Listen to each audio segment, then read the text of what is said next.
Hello. Sorry I couldn't make it to class today, but I figured that even if I couldn't be there, the least I could do was record myself and share with you guys what I do at Centro Romero.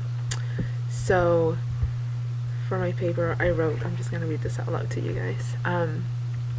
Centro Romero came into existence in 1984 to serve the needs of the Salvadoran refugees fleeing the violent civil war in El Salvador. Looking up to Monsignor Oscar Romero, a martyr in the Salvadoran Civil War and an avid speaker for the voiceless during such a oppressive period in history, the refugees who fled to Chicago saw no better motivator than Romero. Therefore, when they came together and organized what came to be known as Centro Romero, they also took up his mission and swore to live it out by providing the services that the people most needed, as Monsignor Romero did during his last years of life. Located in the Edgewater community, where a great number of Salvadoran refugees settled, in the far northeast side of Chicago, Centro Romero took up the work to help those most desperately disenfranchised and in need of legal and educational services, among other things. As time went by and Centro Romero grew to hold about 20 full-time positions, the directors decided to focus on four major departments they saw the need for in the community, including legal services, youth learning and leadership development, adult education, and women's empowerment programs, and a smaller yet important department focusing on HIV/AIDS outreach and education.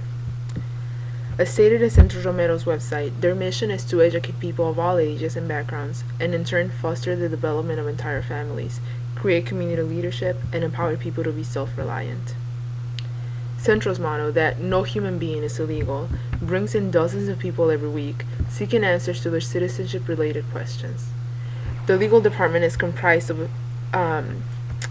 5 employees, each holding certifications that allow them to give legal counsel, as well as paralegals who assist them in following through and making sure that their clients are being served. From personal observations, I've noticed that a majority of the calls and walk-ins that get to Centro are for the legal department. Even though the immigration debate in the United States seems to not be stirring as many opinions at the moment, there is still a constant flow of people, mostly from Latin America, who come in seeking answers and ways to more fully participate in this country. The Youth Learning and Leadership Development Program is an after-school program that serves around 70 kids from 1st through 8th grade, providing tutoring and mentoring programs, as well as fun and educational extracurricular opportunities that enrich students' lives.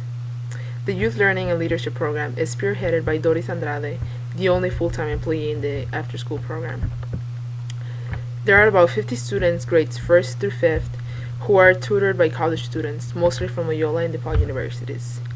The Latino Youth Power Program, LYP, serves 6th through 8th graders and is led by Sarah Carlson, a recent Loyola graduate who got started at Centro by volunteering during her senior year.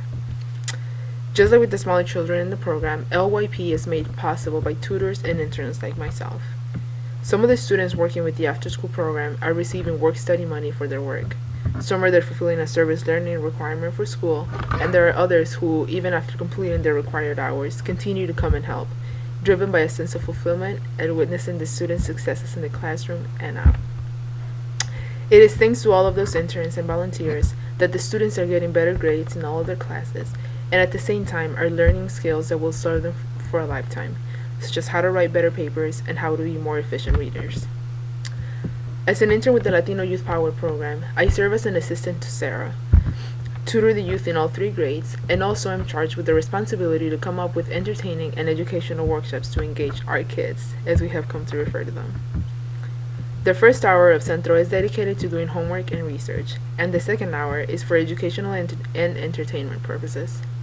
Every Wednesday, we have literature circles, and the 4 different groups get together to discuss the books they are reading, do some analysis of the plot and character developments, and then the children get some worksheets to continue to dig deeper into the meaning of the story and also to better their vocabulary and critical thinking skills.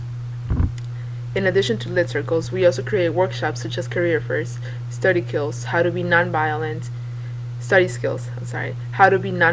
and advocates for peace, and many different arts and crafts workshops such as drawing and painting the map of Mexico.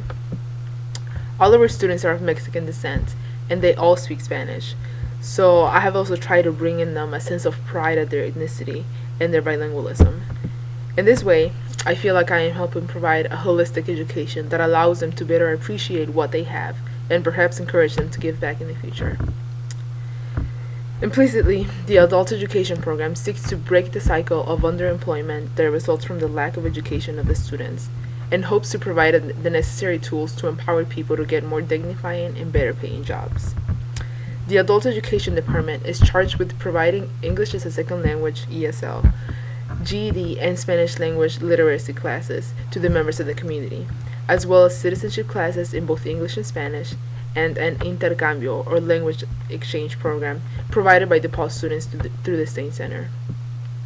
This department counts with 11 instructors and over 100 volunteers who help provide services to over 800 people a year. The Women's Empowerment Programs, as noted in the website, seek to empower Latino women by developing individual, familial, and social leadership abilities through education. Some of the services they offer are domestic violence prevention projects, in which they identify and help reduce domestic violence incidences, providing barriers-free and anonymous resources such as counseling, support groups, childcare, and even help in instances of criminal and civil court advocacy in cases where the women decide to press charges against their aggressor. The Women's Empowerment Program also offers 4 and 8-week workshops in leadership tools and training in community organizing.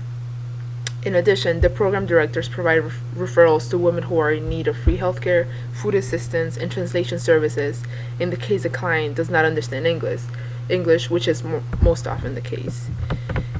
The HIV/AIDS Outreach and Education Program trains people about the epidemic of sexually transmitted diseases and empowers those who participated in the trainings to teach others their knowledge in an attempt to raise awareness among the Latino community about the risk of STDs. In addition to the training, they also provide free and confidential testing once a month. These services are intended for the greater community and students at the Adult Education Program at Centro. Centro Romero heeds the call of Monsignor Oscar Romero, who you can see back there, to meet the community's basic needs. However, the Centro does not only do this, but also works hard to provide the tools that will allow for the community to be more self-reliant as they empower others they may encounter as well. Centro works to try to end cycles of people living under the poverty level and having mediocre jobs that keep them stuck in the same situation with no prospects for upward mobility. Through education of people of all ages, Centro seeks to help create a tighter-knit community that knows their rights, participates fully in this country, and who help bring about a better world. So in a nutshell, this is what Centro Romero does, what I do within the program, and I hope to see you guys next time to share a little bit more about Centro Romero and what I do. Bye-bye.